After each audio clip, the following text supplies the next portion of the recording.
In a tough time. Oh God, I have no idea what I just did. Can you But we're guys still see live. me? Yeah, we're live. Yeah. Yeah. All right. I don't have a chat area, so can you guys see the chat? Mm-hmm. The chat is up. Yes. Okay. So welcome everyone to All About the Joy. As always, having technical difficulties a year into this process. Well, 8 months. So, Rick, hi. Always Hello, nice to see hello. you. You I as want to well. welcome my friend Kelly. Hello. Woo. Hi, Kelly. Woo.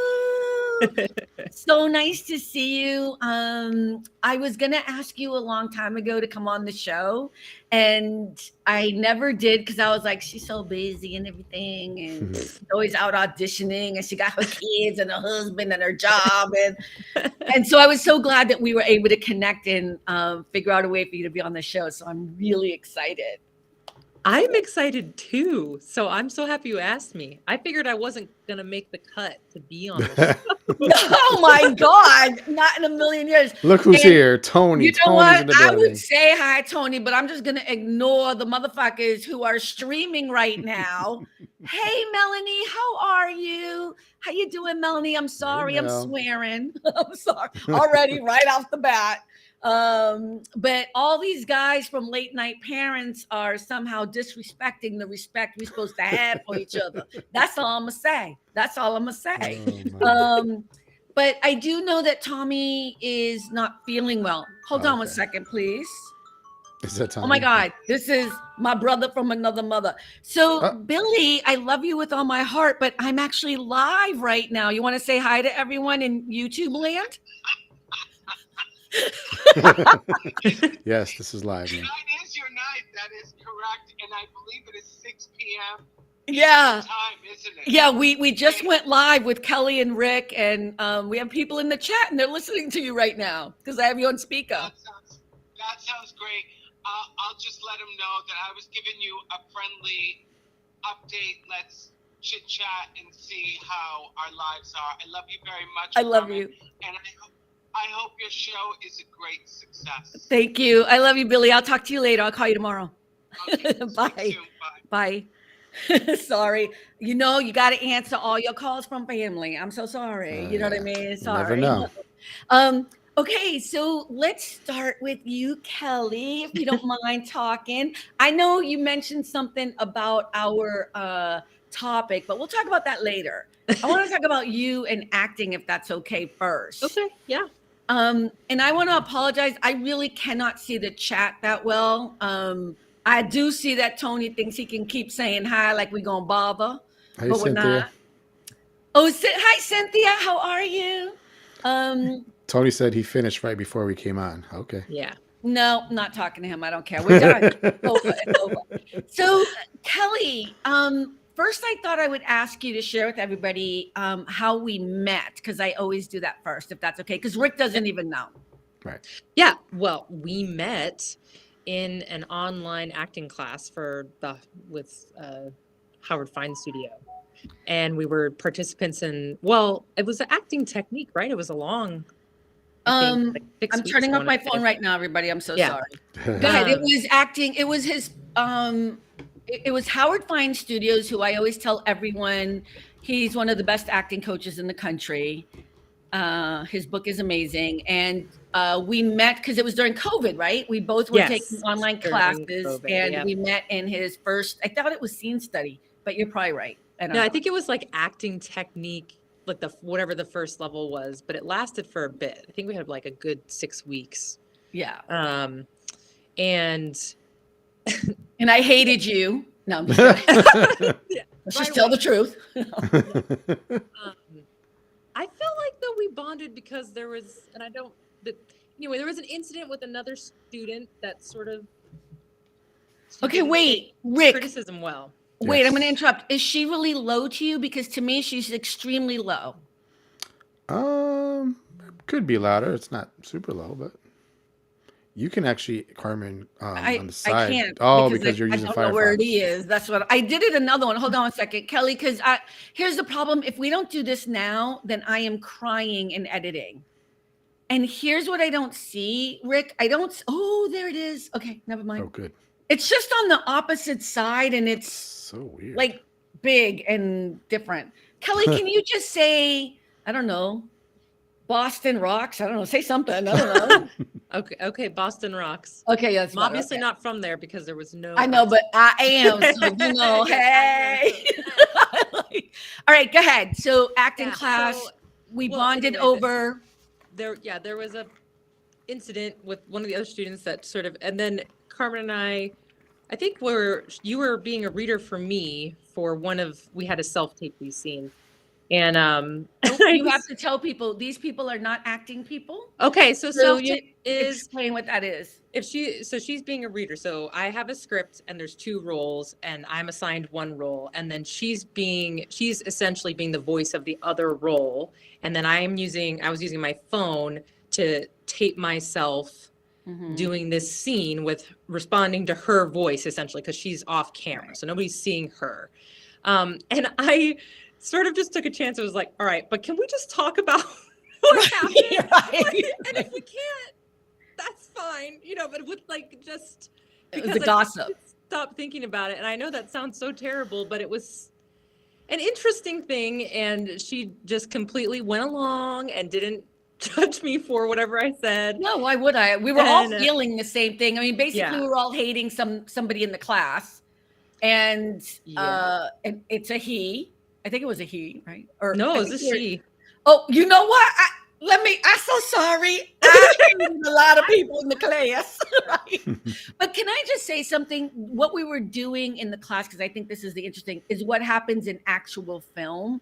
When you see a close-up of an actor and he's talking or she's talking, they're usually speaking to the camera and someone who is reading to them, their scene partner. And I don't think people understand that, because when it's done so seamlessly well, you think you're just watching these people going back and forth because the camera work is going like that. So I was acting as a reader for her. Yeah. And spoiler alert, a lot of the times the other actor's not there. It's not the right. It's you're not actually going back and forth with right. a real person. You're filming at different times, and that's difficult because and if you're nobody like me and you have a scene with like Tina Fey is not going to show up to read lines with me. You know what I mean? Like, I'm going to be reading with whoever happens to be there, and I've got to do all the emotion, all the whatever, as if it's Tina Fey. You can ask me why I said Tina Fey later, but anyways, go ahead, Kelly. I just wanted to teach the people. Go ahead. Yes, so that's how we met, and we just sort of bonded, I guess. And I asked her to be a reader a lot, even if I had auditions after that, and we just kept in touch and sort of formed this relationship. And it was all over Zoom and electronics, because it was during COVID. And I mean, it was such a weird, time to kind of form a friendship without actually, I think it was almost a year, I want to say, later before we actually saw each other. So let's back up, because you actually lived in California and now you live in Chicago, right? So, but you lived here with your husband and your kids, and as soon as we could, you came up and stayed. Oh no, you had a big time audition. I had a job. Yeah, you had a job. So I said, come stay at my place, because that's what you'll do as an actor. Yeah. You help each other out. So she came and stayed. She stayed in a little bunk bed thingamajig. Yeah, I didn't give you my bed. I didn't give you my bed, right? I wouldn't have expected that. I would have been like, no, you're sleeping in your bed in your house. I know. Well, because I mean, you have a house, I just have a 1-bedroom by the beach, but we went to dinner and stuff, and it was just kind of cool, because Rick, it's kind of like what you talk about when I always ask you, when you meet people in person, does it change things? And you say no. This is different because we're not talking about romantic stuff, right? Of course not. But I actually think it just made it better. I did. Yeah. I mean, we became better friends, I think, because of it. Yeah. And now we have to be far apart again. But we stay in touch, and you've helped me with quite a few things, and I keep forgetting how much younger you are than me and Rick, I guess, at this point, but because you started off in the green room, and I was like, don't talk, don't say a word, don't say anything. She's like, people gonna hate me, but I don't really know all the shows from Norman Lear. Because when you connect with somebody, you really age kind of loses its meaning, you know. But Rick, do you have any questions for Kelly? She's an actual different from me acting wise. She is actually going out and auditioning all the time and getting jobs and work. I have kind of stopped doing that because I'm doing other things. But let me also just say this, and I'm gonna give you some props. Kelly, don't get mad at me. I don't care. Don't get mad at me. So I meet a lot of people in this town. I do. And I meet a lot of people who know the people I work for, or people that know that I have some connections or whatever. And I also meet a lot of people in acting class because I'm always trying to build my tool as well and stay on point with performance and stuff. The thing about Kelly that's really cool, it's not even that she's a great actress. I know. Just don't react. Good. I love that. You're acting right now. Good. What I love about it is she changed her entire career, and I'll leave it up to her whether or not she wants to talk about that, from what she used to do to take this shot recently. And she's really good naturally, but she's also obsessed with working on it. And she's got that it factor thingamajiggy, and she's so down to earth and cool and shit. And so I love connecting with people that I think have integrity and talent and are going to persevere no matter what. And I'm going to make sure I get my 10% when the bitch makes it large. I ain't stupid. No, I'm just kidding. But I had to throw that out there because that's the other part too. It was easy to gravitate towards you, you know? Thank you. I don't deserve it. I love you. I love you too. I mean, give me a break. This is Carmen. Like, I know, but can you tell me about do you mind sharing how you made this choice to become an actor? No. And so I actually started when I was very little. My parents got me an agent and I was doing the, kid modeling thing, and I would go to auditions, and we lived in San Diego at the time. So the commute is something. Yep. And I actually got some very good callbacks for films, and they didn't want to make the drive. Your parents didn't want to make the drive. Yeah, it was frustrating. And to give them credit too, one of them would have had to quit work, and we just didn't. Yeah. We financially could not do that as a family. So it's not like they were just like, I mean, there was a reason. But I still remember memorizing like little paragraphs from books or whatever, and then going and having to, do that. And I enjoyed it. And I sort of always kept the foot in. I got very involved with sports. I played basketball into college. And so I couldn't ever be like, I never went out for main roles, but I would take an acting class. Right. Because I would gravitated towards it. And then after school, I ended up in law enforcement. I'm sorry, say that again. I ended up in law enforcement. I was just a regular patrol officer, but doing all the regular, beat cop stuff. And I looked very young. And really? Shocking. I did a lot of undercover work.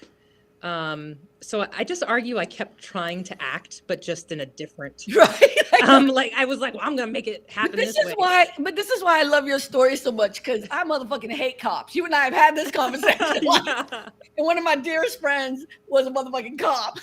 I love this shit. And sometimes I'm hesitant because I really understand why that's very triggering for many people. And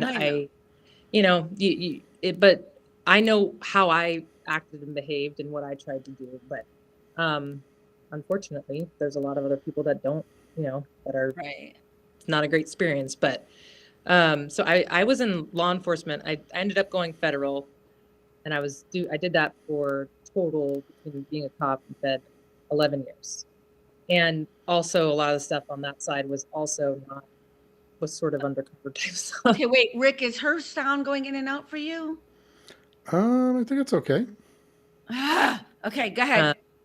So I was. How long were you a cop for? I mean, all of it. Like, so we could just skip to the good part when you decided to quit. I was a cop for 5 years, and then with the feds for 6. For 6 years, so 11 years. Yeah. So you were a cop for 11 years. And what made you? I mean, I remember kind of this whole thing, but what made you be like, yeah, I'm done. I was well. First of all, I was just very unhappy with a lot of what was going on. And my husband, who's awesome, was like, well, what have you always wanted to do? Thank you, Cynthia. Yeah. And that's a good husband now. Yeah. And I was like, well, what do you mean? He's like, well, just like a hobby, or just what's something you want to do? I was like, well, I've always wanted to actually take real, acting classes and actually be able to progress. I've only taken just here or there. And so my husband is like the total optimist and idealist, and I'm very much the pessimist and realist. And he's like, so why aren't you? Husband? He's like, so why don't you? And I'm like, oh, okay. It's so easy. He's like, I mean, as long as you don't go to the most expensive class. Which you did, but okay, good. Yeah. Well, yeah, it wasn't too bad. Not my first classes. My first classes were out of somebody's house. I thought you were talking about Howard Fine. Because his are expensive. I mean, but he's the best. I think he's the best. Yeah. So doesn't matter.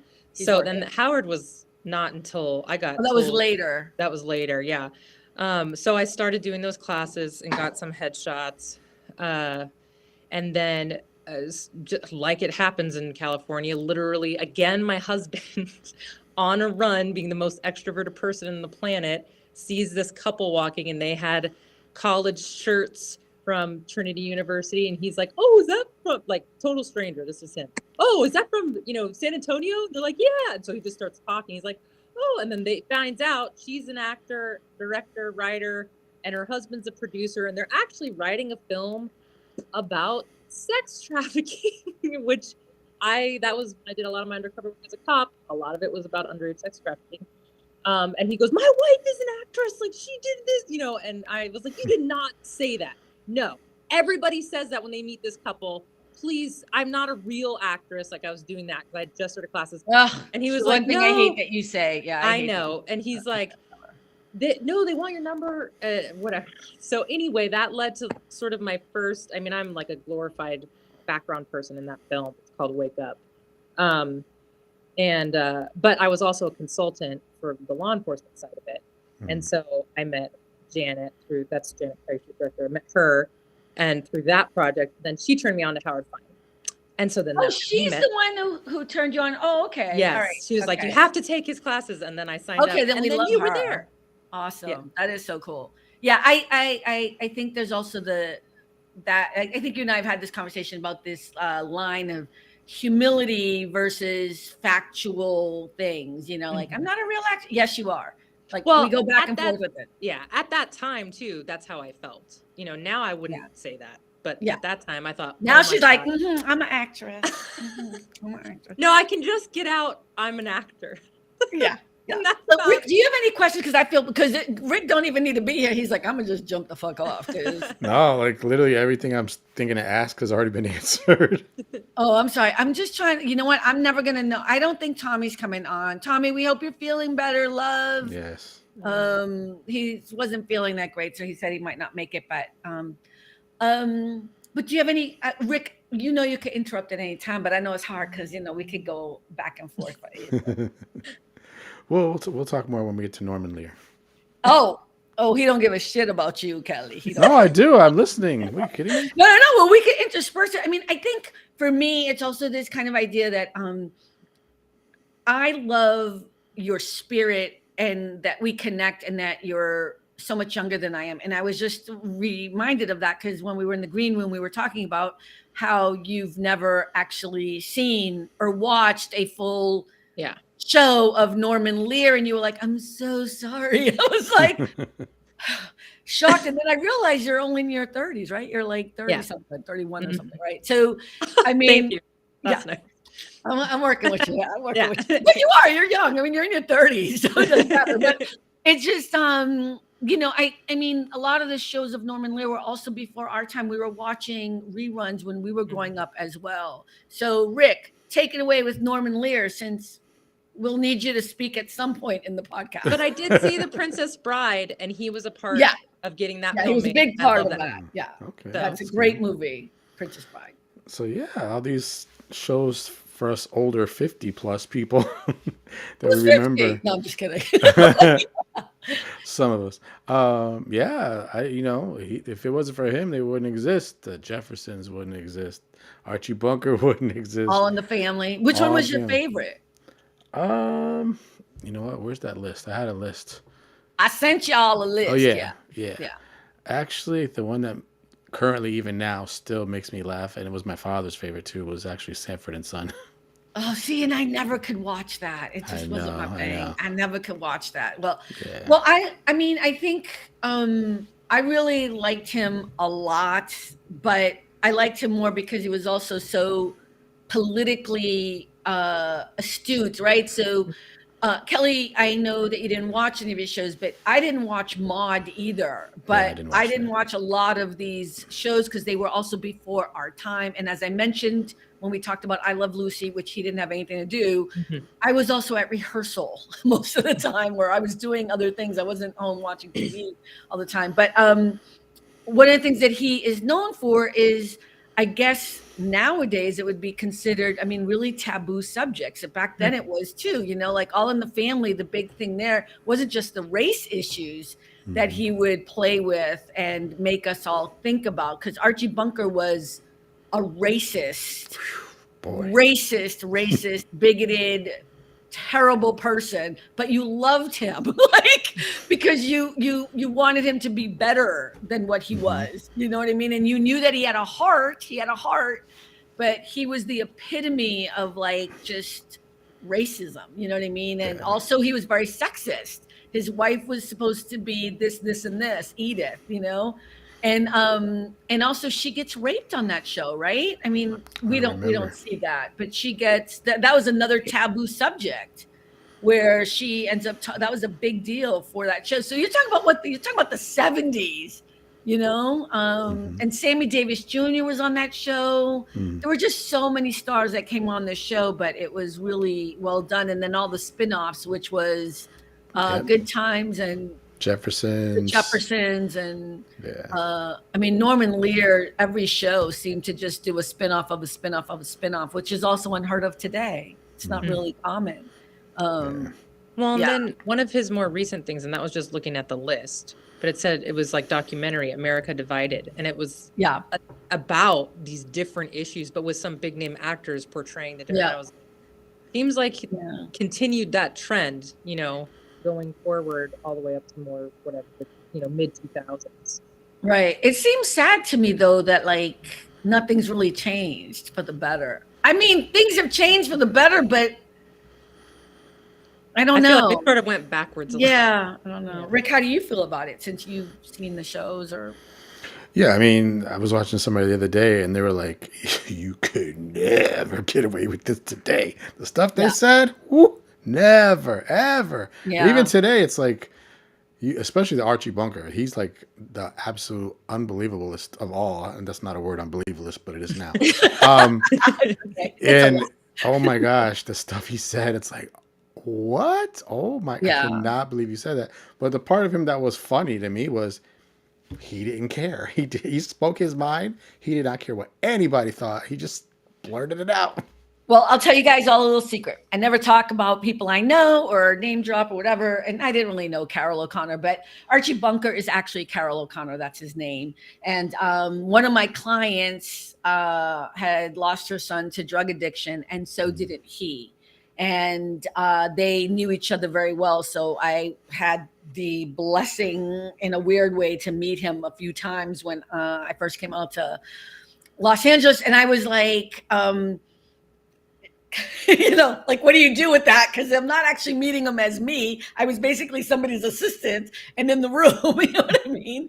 But it was always interesting to me that he is an actor. He was not Archie Bunker, and I think we forget that. And I'm going to bring it to a movie I just recently saw, which you all know that I wrote a blog post about it, Maestro. And Bradley Cooper. It's like any other movie. A great actor will portray someone, but it's not indicative of who they are. They can bring a piece of them, like the great actors bring a piece of them to it, or they find the character within them or whatever it is. But you have to be able to separate who the actor is from the character. And I think that was what was interesting about Carol O'Connor was I didn't even see an ounce of Archie Bunker, except that he looked like him, you know? Yeah. So, and I wonder if it was hard for him. I wonder if it was hard for him to be a racist as a character and then, you know. Yeah, I could see that. Some people being mad at him. And he's like, it's just a character. That's not who I am.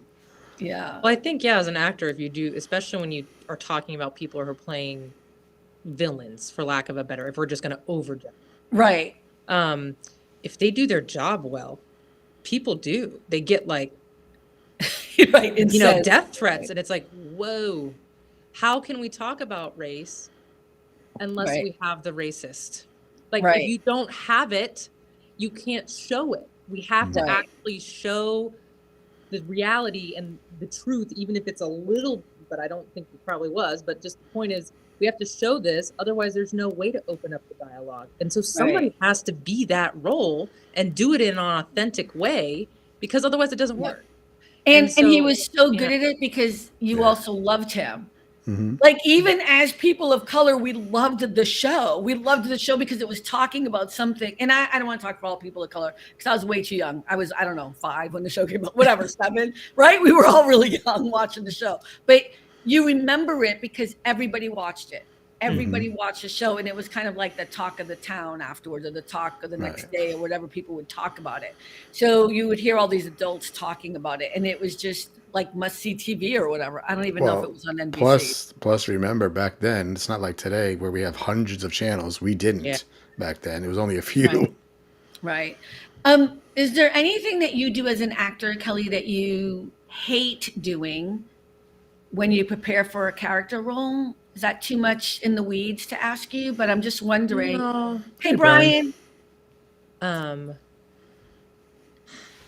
just wonder if there's any role you've ever taken that you didn't like. Yeah, the most recent one I can think of, and it really was more of an audition. I didn't actually get to, but I guess in my mind I got to portray the role for the audition, and then I got redirect. And essentially, it was portraying this mom of a teenager. She's a single mom, and her daughter gets pregnant, is going to get an abortion, and she is like, "You can't do that." And I don't want to get into politics. I'm just saying that was the role. Yeah. Okay. And the way I approached it was, I am a mom. I have 2 daughters. Right. So you want to talk about, okay, you know, how would I get into this headspace? See, I'm losing your mic, and the thing is, now I do hear it. I'm losing it so much. So I need you. Are you talking into your computer, or do you actually have like a standalone mic? No, it's my computer. Yeah. So if you talk right into your mic, it's because you keep moving back and forth, so I'm losing you, and I'm not going to be able to recall that audio when I edit. Can you? Yeah, Cynthia said sound is going in and out. Yeah. You kind of just have to really talk it. I'm gonna buy you one of these for Christmas. Yeah, just talk into your camera so that we can hear the mic. Hey, Steven. Okay. So hi, Steven. Hi, Steven. I sort of approached more of, okay, what could have happened in my backstory to where this would seem like the worst possible thing in my world to hear my daughter saying. And I still had an element of, I would argue, warmth in there. And also just the conflict of loving my daughter, but just feeling all these things. And the redirect I got was to be very cold. Just. Oh, that's hard. And I went, wow, maybe if I weren't a mom. I was just going to say, I'm not a mother, so I probably could have done it pretty easily. Like, okay, cool. So that was, and that's like in the moment in the audition room. So you don't have like, can I have 20 minutes? You know, you're just, okay. Yeah, that's go into it. And I did, I think, my best version of that. I think probably for what they wanted, it still just wasn't holding. Right. So I think sometimes when it's something where you have crafted a certain thing and then they're asked to just do the complete opposite and it feels like a really big stretch, that's when you get into the, can I get there? And maybe if I could argue all sorts of things, but I think that was a difficult thing for me. I think the worst, but I don't know if I would say that's the worst thing. I just think when it's something where you're starting to get into, I'm having a hard time finding the motivation to do it that way. But if that's that's your job, you're the actor and the director wants you to do it, it doesn't really matter. You have to find a way. You have to find a way. So Brian, I see what you've written and I'm ignoring it. These are people that are not important, except for Tony, Cynthia, and Steven. Well, Tony and might Melanie. Tony's in the doghouse for today, I think. Oh, Tony's in the doghouse? Yeah, all right. Why? Because he was on. They were on earlier. Whatever. Look at Tony saying, "Hey, Kelly." No, that's not how it works, baby. When you said cold mom, I'm thinking that old movie, No More Wire Hangers. I don't know who that is. What is that? Oh my gosh. It was like she was, I think, an actress, and the daughter, she was just kind of cuckoo. I know what you're referencing, but I can't remember the title. Yeah, I can't remember either. Woo. Yeah. She was a cold Brian, mom. She is married with children, bitch. Okay, no. He's like, "Hi, Kelly, I'm Brian." No. Yeah. So Kelly, he's Brian and he's in Texas. That's all you need to know, baby. That's all you need. Yes, Mommy Dearest. Yes, that's what it is. Yes. Mommy Dearest. Right. We love Cynthia. We love Cynthia. You know what? I just thought for the audio part, you're using a computer, right, Kelly? Yeah. So you see underneath the screen where it has all those circles? All those circles. No. It's like right underneath the whole orange screen. There's like a bunch of circles. I'm sorry. Yeah. So that very last one, that's like a gear looking one. Yes. If you click that, let me see if you can get your audio better. And then it's going to bring up another screen. It's got video, audio, visual. You want to go to audio. Rick is my technical person. Yeah. That's why we have him here. Yeah. You see that? You see video, audio. You actually see yourself too in the beginning, but once you click that geared thing, you see it? No. If it takes too much time, we're just going to forget it. No, it's okay. It's okay. Because we're going to go right over into Ted's time at 7:50, 7:30-ish. Okay. Can you hear? Because he was so rude. Yeah. Oh, but it's out of sync, it looks like now. No, she's fine over here. Yeah. Say something again, Kelly. Can you hear me? Oh, no, it's out of sync. What did you make her do, Rick? I didn't do anything yet. Well, it didn't give me a lot of options. It just says, "Oh my God, now she's out of sync." What did you do, Rick? I didn't tell her to do anything yet. I just got her to the place to do something. Okay. Cynthia, thank you, baby. Thank you, baby. Hang on. Let me just try one thing. Okay. This is going to mess up my audio so bad. I'm going to be so upset. That's why I was trying to see if I can make it better, She's so awesome. No. Oh, she got a mic. I don't know if it'll work. Hang on. No, it's okay. It's all good. It'll be worth it. It's fine. She is in sync. Now you might have to go into the settings for sure if you're changing mics. So if you're changing mics, you might have to, Yeah, I don't try to lead you. I don't know. I was gonna say that Joel was the worst, but now you're kind of getting up there now. I don't know. Give some competition. Yeah. Tony, am I good on your end? Because Rick and them were saying that my internet was going in and out, but now it's fine. You're fine. Once you came back, I went to a different browser. Hello? I think it's still out of sync. Oh, now it's almost too loud. Now it's like too loud. Ooh, let me see if I can turn you down. So, you know what? If we get to those settings, it's going to be much better. How's it now? Okay, go ahead, Kelly, talk. Can you hear me now? It's very echoey. I don't know what to do. No, you want to try those settings real quick? Yeah. Okay. Go to the gear. So, hit that gear thing. And you want... Go to audio. And then hit show advanced options. Okay. And just click everything. On. It's not going to let you do the stereo one, but everything else, just click it all. It let me do the stereo. Click it off? No, on. You want it blue. You don't want it gray. You want it blue. Yeah. So everything's on. Okay. Yeah, it's good. She's just echoing because it's bouncing off of her wall. That's all. But that's okay. Yeah. That's going to be better than it going in and out and not being able to hear her. True. Yeah. It's okay. I'm gonna have sorry. to do so much editing. Hey everyone, welcome to All About the Joy. It's so great to have you all here. Let's start this over. Yeah. It's all good. Are you ever in law enforcement? No, I'm just kidding. I know. So you used to be a cop and now you're an actor, and then I'm just gonna slice it in. No, you know what's so funny is I really like one of my dreams now is to just have somebody edit stuff for me. One day. I just need somebody to give me money. Hey Brian, how you doing, baby? You got any money? Hey baby. I'm sorry, I've been mean to you. No. So where were we? What were we talking about?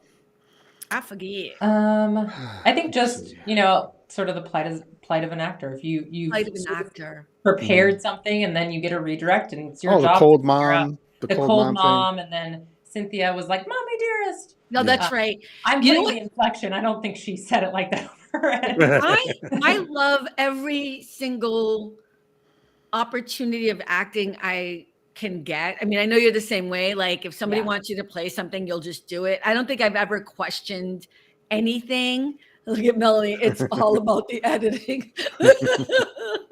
You're so right, Melanie. But I will say one of my heartbreaking moments was when I got a big feature film. I had a small part in it. And Kelly, you already know about this story, but it was a huge film with big stars like Tina Fey and Bradley Whitford and all of these. And anyway, I got to do this little piece. I was playing actually a cop who a dog cop, whatever they're called. Oh, animal canine. Yeah. Whatever. I was whatever. And they were and a news crew was interviewing me about a dog. I forget what the whole thing was because I blanked it out.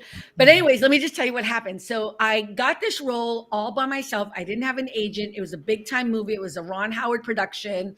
I go on set, and I get to go in a trailer to wait. That never happens. You don't get no trailer, nothing, right?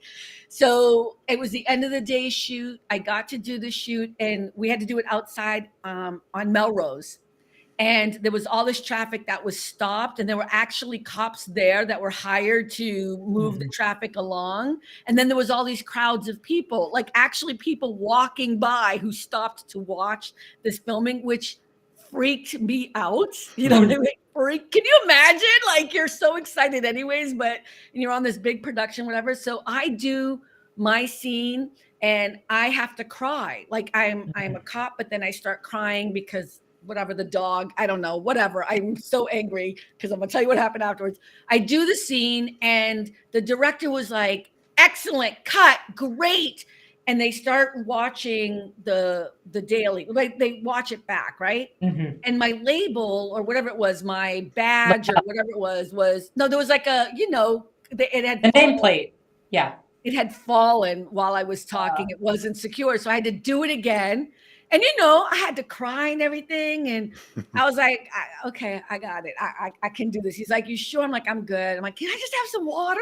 And like 5 people come with water. I'm like, thank you. You know what I mean?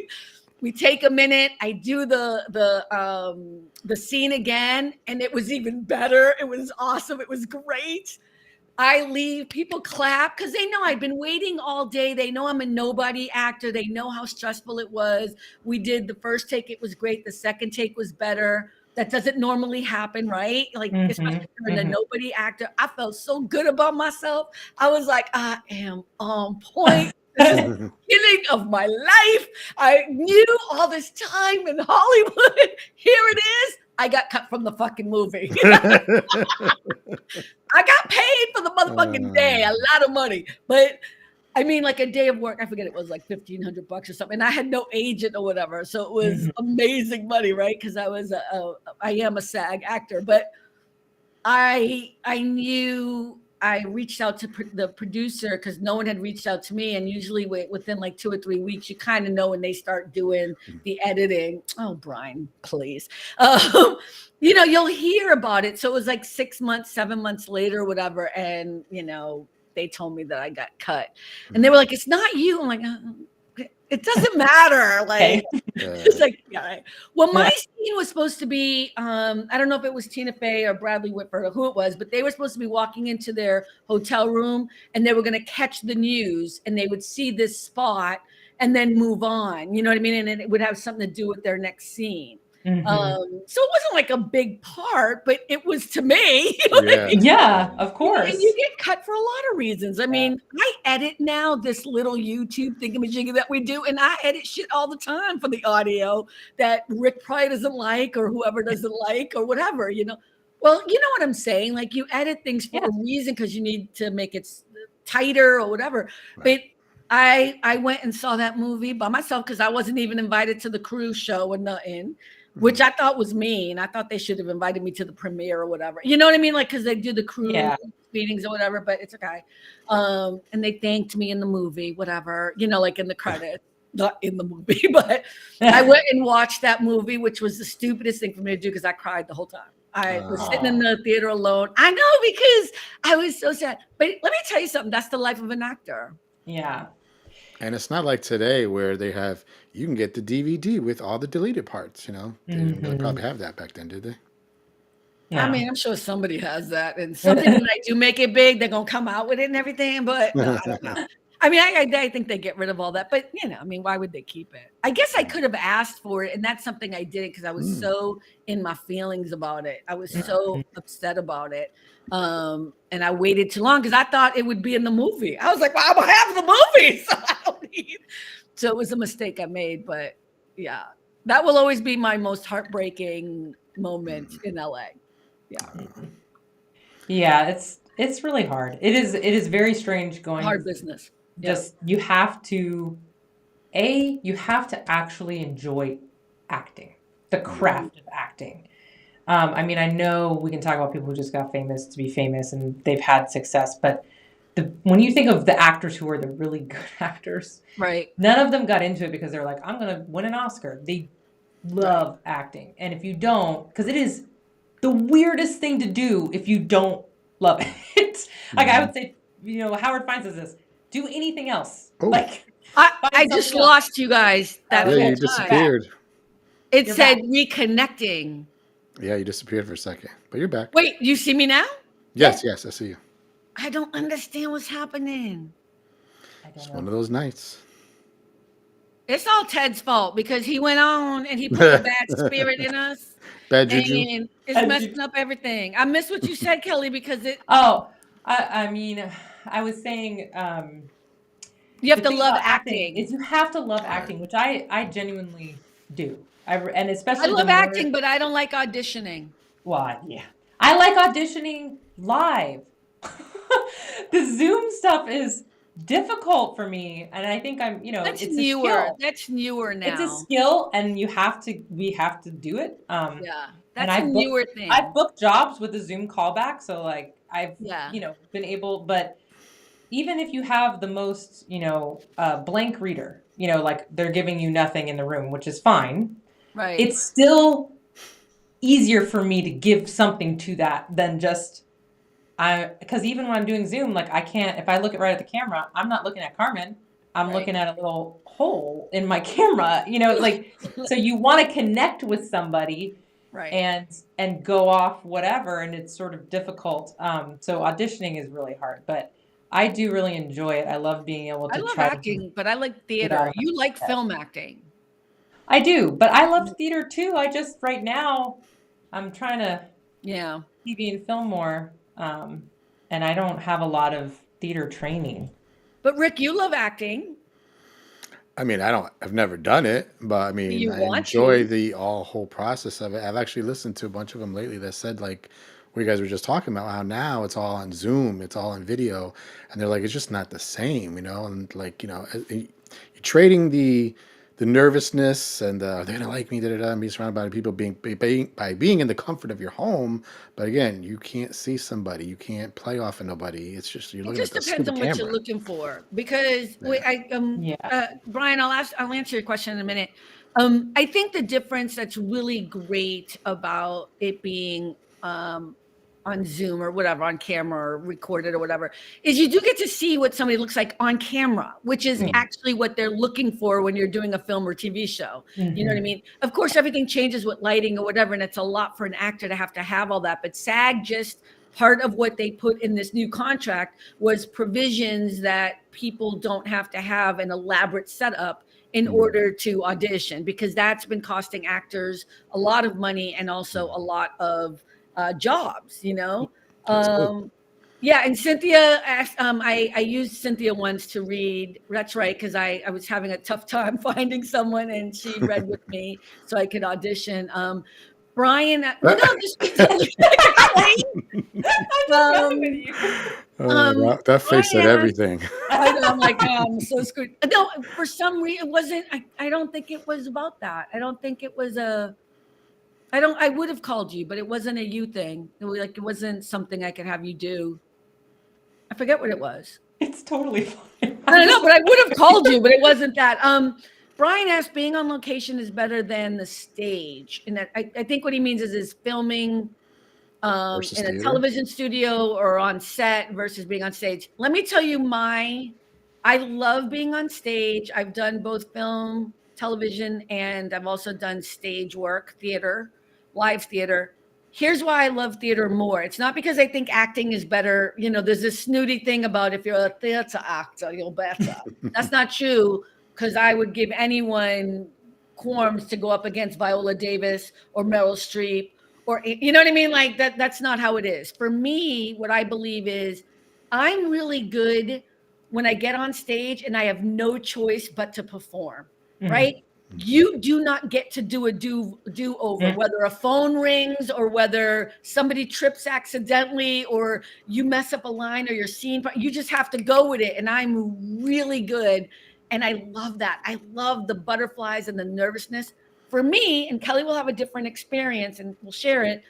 When I'm doing film, I haven't done a lot of television, but I've done quite a few films.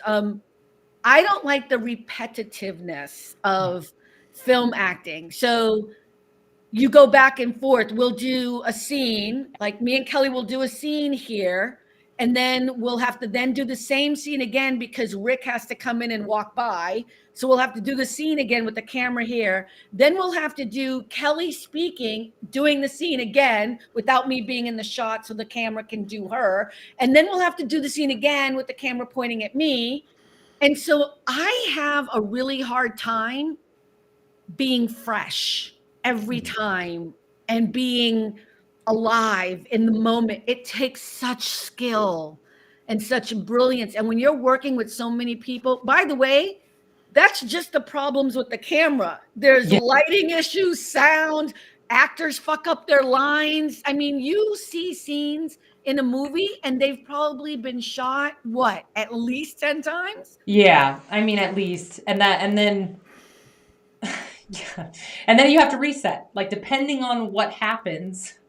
If it's bad enough, it's like, well, there goes 30 minutes, lots of money. And it's sort of and you could be in the middle of like your monologue, like you're crying and they're like, cut, and just, makeup comes over and she fixes you. And that's so multiple takes, right? Where in theater, there is no multiple takes. It's a big emotional, cathartic, and when you're like me and you're not a big name actor, it's take 6. I'm like, I don't know if I have tears left for you. To like, this is a lot of emoting over and over. And like you're saying, like because as the actor, of course, we have the whole script. We know what's going to happen.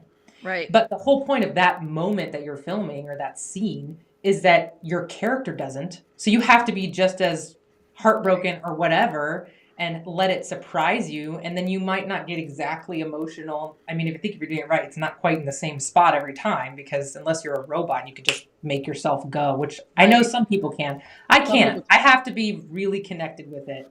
Right. For that to come out. That's why you take acting classes too, so that we can find that. But that doesn't work for me. Yeah. But let's also admit people don't know this. Films are not done in order. So that's the other reason why I love theater. Like theater, you have beginning, middle, and end, and you start the play and you go to the middle of the play and you go to the end of the play. Films are filmed in out of order. They're never in order. So Kelly might have this horrible scene at the end where her partner in business has died and she has to cry about that, and then she has to go and figure out how to tell, the staff, and that's the first shot of the movie. The whole, yet it might be the end of the film or whatever. Yeah. You know what I mean? It's weird. And I'll just say this little tiny bit, because I've had a little tiny bit of experience with theater when I was in high school. And what I loved about it is you had rehearsals and you're with this group of people and you're going through it and you form this like bond and connection. And like you said, you're going through it in order, and then you're going through it in order, and it becomes like a living thing almost with the people that you're on, you're on the stage with, even if you're in the ensemble role and you're not one of the main roles. And then, there's this excitement. And then you get out on stage and it's so exciting to put it all together, and you've gone on this journey together.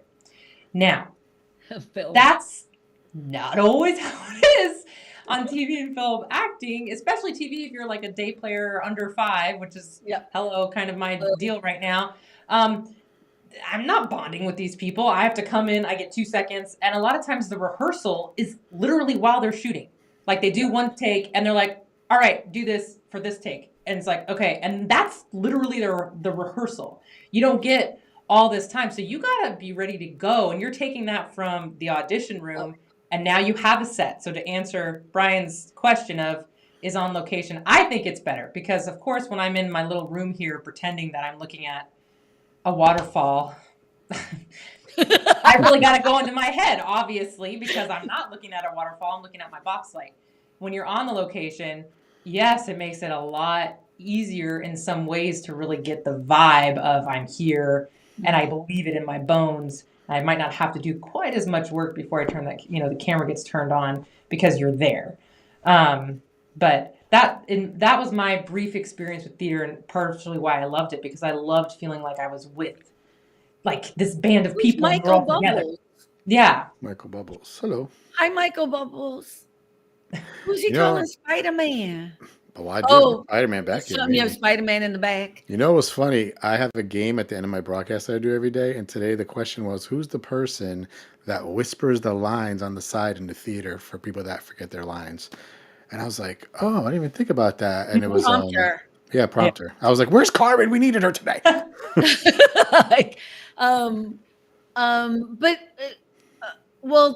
Okay, sometimes you forget your lines, but not when you're a professional. Right.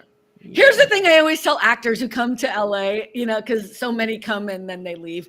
Like, if your biggest problem is you can't memorize your lines, you cannot be an actor. Like, I don't even play the game like, oh, you know what? Here a different way. No, that is like thing number one. It's like a surgeon who faints from seeing blood. That doesn't make sense. Yeah, you kind of have to know how to memorize your lines. You got to just figure that out. I know this picture of this guy. I feel like it's somebody. Michael Bubbles, I know your picture. I don't know why you look like somebody. And I'm feeling horrible if I'm supposed to know you, but I know your picture. But hi, glad you're here. Yeah. And I feel bad. I feel like I should know who this is. Like, I'm feeling terrible. Rick, if you could be in any Michael Bublé. Yeah, that's what I thought. Michael Bubbles. It says but Bubbles. He's playing on. Oh, is the picture of Michael Bublé? It's not Michael Bublé, is it? I think so. Small, it's hard to see. I can see it really big because it's huge. Oh, that's right. What I'm looking at here, but if you could pick a character in a movie that you wished you could play, Rick, who would it be? Is there a favorite character? I was going to be funny and say Jack O'Neill just because of you. Stargate SG-1. Oh my God, we're sci-fi buffs, Kelly. If you haven't figured it out with his whole thing in the background. But if we were to go to that show, I'd rather be Daniel Jackson. To be honest with you. Really? Okay. Yeah. I know it's not your favorite, but I like Michael Jackson, Dr. Daniel Jackson. I like the geekiness, but yet super smart, but yet kind of awkward. So you would like to play that role, like if you like in that show, it's like Star Trek, but not Star Trek. It's Stargate, like the movie. Okay, so you would want to play that role for all 10 seasons. Yeah, I should be Vin Diesel. He said Rick should be Vin Diesel. Oh, it's so funny. I need a lot deeper voice. Kelly, what role would you want to play if you could have played any role that's already been done? Wow. It could be film or television. Well, TV role that I can think of, and when I say I grew up watching this, when I realized it, I was like, I don't think I should have been allowed to watch that at that age, but I would be Scully. Oh, X-Files. From X-Files. I used to watch that with my dad when I was like 10. And my mom used to be like, Rick, don't let her watch that. But I loved that show. Yes, we love that show too. We love that show too. I mean, Gillian Anderson is amazing. She's an amazing actress. Oh, she's amazing. And she's just like, not that she was bad before. Obviously, she was amazing before. And then she just keeps doing amazing things. Well, because she's grown as an actress. I mean, she's just an incredible presence. But you could see it even like if you watch the pilot, because I watch that every once in a while too, because it's free on Comet or free on Pluto. Right? So you'll just like late up at night, watch it, whatever. And they had the pilot on, and I was like, oh my God, they were so young. Yes, I know. Yeah. Yep. I say that, but yeah. It's so amazing. I mean, I'm trying to think of, I feel like there's so many that I just go, now, so my brain goes blank because there's too many that I would want to play. But that one came to my mind when I was thinking of TV because. Yeah, that's a great one. I love the jealous. I didn't think of that. Investigative and scientific element of it. I love that. And especially her to Mulder, obviously. Yeah, that's where I would have failed because I would have not been able to say all the words that she says. You know what I mean? Like, but yeah, no, I actually was thinking about, I wish, this is going to be weird, but I loved the movie, even though it should not have been better than Color Purple back then. But Out of Africa, I wish I could have played the Meryl Streep role with Robert Redford. I'm just saying, we all have our reasons. No, but I mean, any role that Meryl Streep does, and now I look at Viola Davis kind of the same way. Yeah. The ability to take on any role and make it so exquisitely brilliant. And every time I think of her, I mean, I don't know if I could have ever I wouldn't even touch Sophie's Choice, right? Meryl Streep and Sophie's Choice is crazy amazing. I mean, she's amazing. But I think I could have done some damage on Out of Africa. I don't know if it would have worked because, skin color thing and everything. But I'm just saying, if we could be out there playing, and the love interest. Yeah.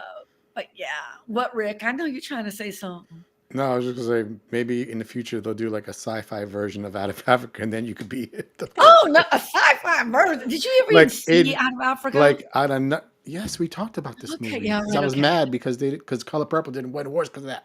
Anyway. I know. Oh, Color Purple coming out though. Yes. December 25th. I know. Okay, I have more questions about characters you would like to play. Wait, do you have anything else you want to say? Me? Her? Either one of you? Kelly's. I would also, and this is probably going to sound funny, but because I know my type, which is always like procedural, which I get.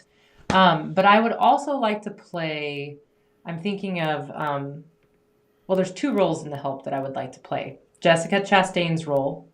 In The Help. Yeah. In The Help. I can't remember her character's name. Yeah. But, I mean, in that movie is just, the acting across the board is amazing.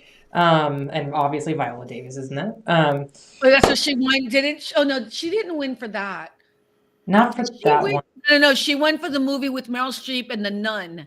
That's where she won her Doubt. first Oscar. Doubt. That was so good. And she had her screen time was like 2 minutes. It was like ridiculous. It wasn't that much at all. And that's the thing as an actor, like when you see somebody and you go, she was barely on the screen, and you remember, like it just like imprinted on you. You know what I mean? And I was just like, why is this woman not in like everything? Yeah, she is now. Well, yeah, now she is. I mean, obviously, but she is at now. that Viola time, Davis I don't know that she was as well known as she is now. No, she wasn't. That's when she first started. I mean, that's when we were starting to get to know her. But okay, here's my question. Is there a role you'd never want to play? Rick?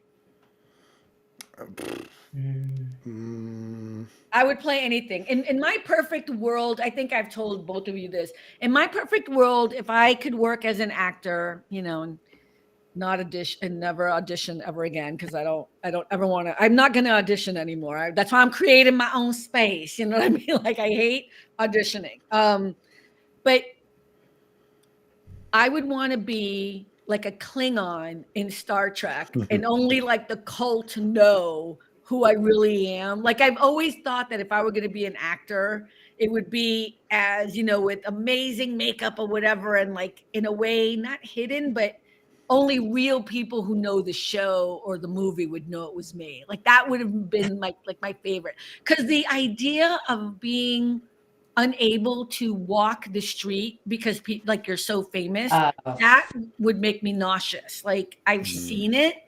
I've seen people. I mean, I work for people who have to deal with that. I used to have to really deal with it, but I wouldn't even want that. I would really want kind of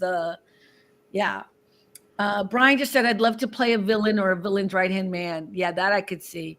Or Jim Holden. Who's Jim Holden? Oh, he's talking about The Expanse. Look at the previous. Oh, I've never seen The Expanse. Yeah.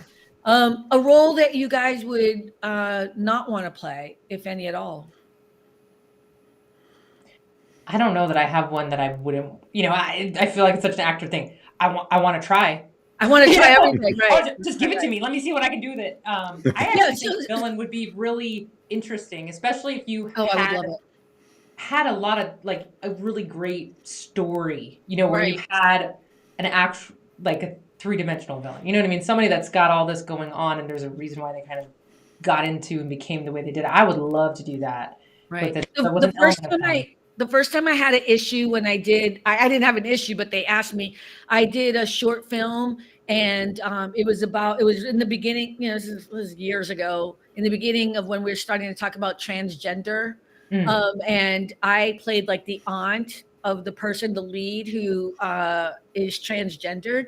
And that was a big deal in the audition. Like, would we have a problem? And I was like, I was confused as to what the problem was. We had read the script. Like, why would I be here? But I remember that being an interesting, because short films are a little bit different. When people are doing independent films, they want to make sure everyone's comfortable with the subject. But I thought it was weird that they asked after they gave us the script and the sides. Like, if you didn't figure it out, you know what I mean? Like, and people like I remember when I met with an agent, they were like, would you do a nude scene? Would you do, a lesbian scene or whatever? I'm like, are you paying me? And it's tasteful, yes. Like, if it's Steven Spielberg asking me to do like a nude scene, yes. But if it's like a porn thing, no. I think if it makes sense, within the framework and the story of the character and the whole story as a whole, okay. But if it's just, gratuitous, just so that we can get the shot of someone in lingerie, no. What would be wait, Ricky, you going to answer the question or not? The only thing I could think of is if, not that I wouldn't mind trying to play a villain, but if it's something where it's a murderer and you're seeing me actually murdering somebody, like really violently and gross. It's a character, though. I know, but then like I don't want the rest of my life people like, oh, I remember you killed that girl. Like, it would just be weird for me. Because that would mean you're a great actor because they remember you. I would play a murderer in a heartbeat. What would be the most challenging role to play? Oh, that's a great Brian. That's a good question. I guess it would have to be something that is completely opposite of who you are. Maybe. I think for me, which I've thought about this, if it's, I have my answer. Okay, go ahead. You're thinking. Yeah, definitely agree with what Rick just touched on. Something that's very opposite you in in whatever your sort of baseline personality is. But I found that you can usually find that if you access, but when I'm with my kids, I'm like this, or when I'm buzzed, I'm like that. So how do I tap into that energy, but not because I'm buzzed, but because I'm using it for the character? But I do agree with that. I know for me, if I was playing a influencer, you know, if you're doing this stereotypical Gen Z influencer, that would be hard for me because I'm not, that's hard for me to access and I'd have to figure that out, you I know. love And you said Gen Z. Are you Gen Z? No, I'm no, just kidding. no, Like you said, I know, No. like she lowering her age now. Just kidding. no, I don't think I could, but I'm I'm saying like totally that, messing. I was messing with you, yeah, girl. that for I'm me would be like, no, I kidding with couldn't you. reach that age at all. Cynthia said, I would love to play any character. Zoe Salanda, another great actress, has she's played amazing. because she is amazing. She is amazing. Man. And then Brian said, meeting Kane Hodder was awesome. Childhood dream come. I don't know who that is. Should I know who Kane Hodder is? I'm gonna look it up on Google. Okay. So I remember another great acting coach I had who was not Howard Fine.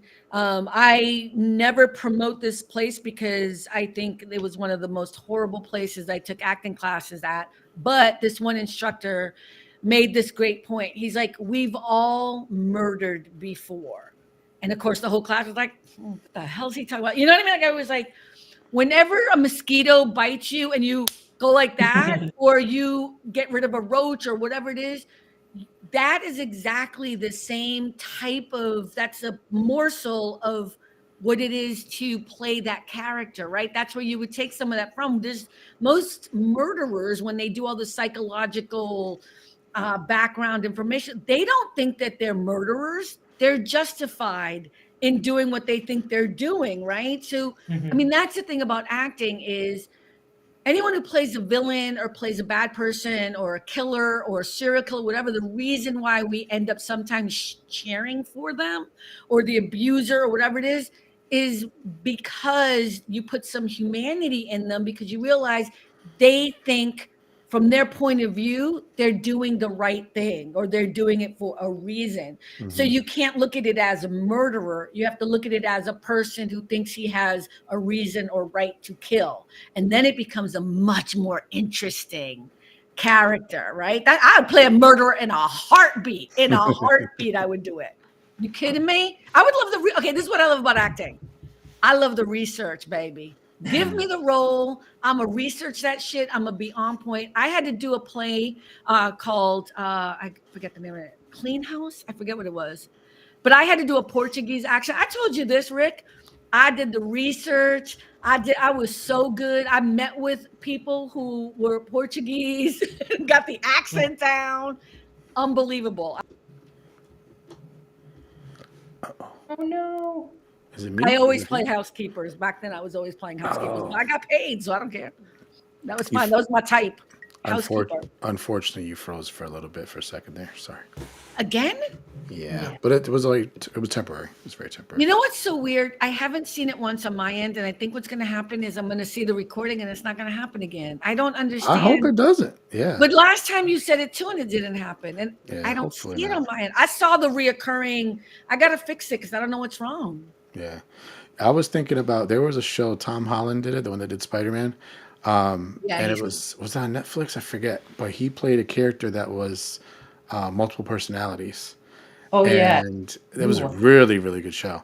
I forgot what it's called, but that I think would be challenging, but I think that would be fun. Like, remember I told you, Carmen, when Daniel Jackson was inhabited by all those different people? Stargate SG-1. I know that would be fun. I think that would be a fun challenge. That takes such a skill of acting.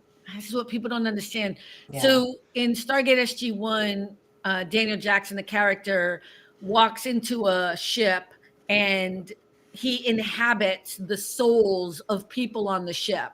His body consumes the souls, and he starts, each soul comes forward in his body and starts speaking. So he's like an 8-year-old kid. He's a captain. He's a crew member. He's a woman, mother, whatever.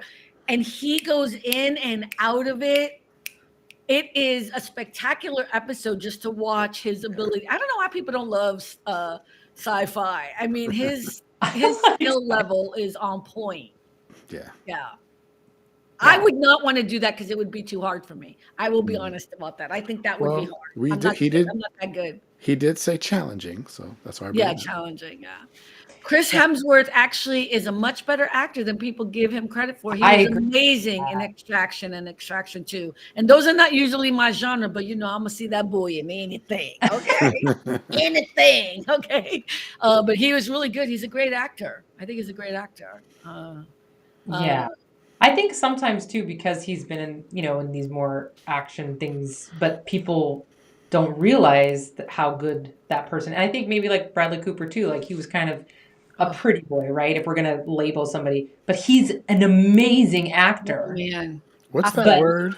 Typecasting? Typecasting, And so sometimes it's like these people are incredible actors and you're sort of trying to get, like, I remember they did, I think it was on the Graham Norton show, and when he did Ghostbusters, Chris Hemsworth did the first Ghostbusters. Oh, that's right, with the women. Right, with women, yeah. Cast, and they were all talking about how they're like, we never rooted so hard for somebody to be a complete, like, a-hole, and he was not, and then they were like, and he was so funny. It's not fair. He's hilarious. He is very funny, yeah. And they were like, he was amazing, and it was just so funny to hear them all be like, we really wanted to not like him, and then he was incredible. He's a sweetheart. He's a sweetheart. He just seems like a sweetheart. I don't want to hear nothing bad about him either. Don't come to me with nothing. I don't want him getting divorced. I don't hear nothing about Chris Hemsworth. He is like, we're gonna package him and leave him alone. Who's James McAvoy? Should I know who that is? He did. Remember Xavier in the younger X-Men? Oh yeah. Oh yeah. Yeah, that movie Glass. That was wow. Yeah, he was. Glass is what I was thinking. Yeah. And he was in Atonement. He's been in a lot of stuff. Yeah. Are they on? Are these guys on again? Again? Are they going on again, Brian and them? It's past 7. I thought they already did it. They're going to go twice? I don't know. They went on for 2 minutes? I don't know. Brian, you know what? I don't even care. I don't even know what you just wrote, Brian. Shifte Farahani.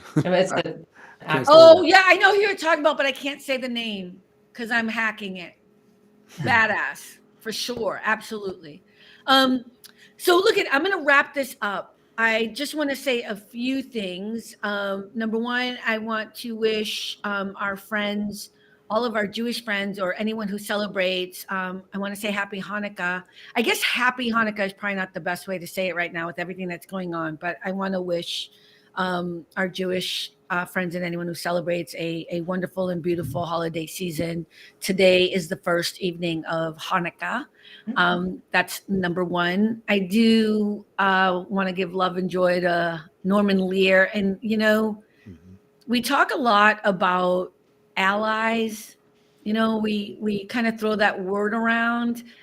But he actually was somebody who took all these risks at a time back then when you really shouldn't have been able to. And I just hope we can all be more like that, taking risks to do the right thing no matter what, to showcase people who are marginalized or treated badly just for being who they are and existing. Kind of like Gene Roddenberry. Do you mean to interrupt you? But yes, same thing. That's a great point, just like Gene Roddenberry. I mean, I don't know where all those people are. Michael, I don't even know why you always do this, but especially on my show, I think he just does it because he knows I'm going to yell at him. So we're not going to do that. So I just want to say those two things. And then the other thing I'm going to say, which I always say, is Facebook people have been adding on the page. Rick, I think in the past, week, we now have 80 people. I had 5 people on Facebook, and now we have 80. So thank you. LinkedIn people, love you so much. YouTube, we can have some more YouTube followers, please. I would appreciate some more YouTube followers, but you know what? We're just really grateful that you guys come. And also, what are we doing tomorrow, Rick?